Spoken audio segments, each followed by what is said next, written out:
ఆ మనుష్యుని యొక్క జీవితం ఎంత గొప్పదో, అసలు నరుడంతే ఎంత గొప్పవాడో నిరూపించినటువంటి అవతారం మనుష్య జన్మ అంటే అంత సులకనగా చూడబడినటువంటి రోజుల్లో నరుడంటే ఎంత గొప్పవాడో నిరూపించి చూపించాడు. అందుకే ఆయన అవతార పరిసమాప్తి చెయ్యాలి అంటే రావణ సంహారం చేసేసి అవతార పరిసమాప్తి చేసేయచ్చు.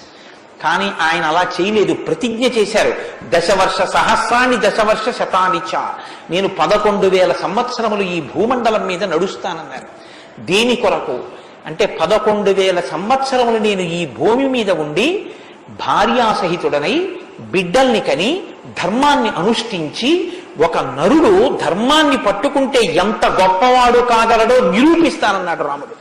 అటువంటి నరుడి కథ అయినటువంటి రామకథ వినకపోతే, రాముడికి కృతజ్ఞతలు ఆవిష్కరించకపోతే, మనసార రామనామం చెప్పకపోతే, రామచంద్రమూర్తికి నమస్కరించకపోతే ఆ జన్మ వృధా అయిపోయినటువంటి జన్మ.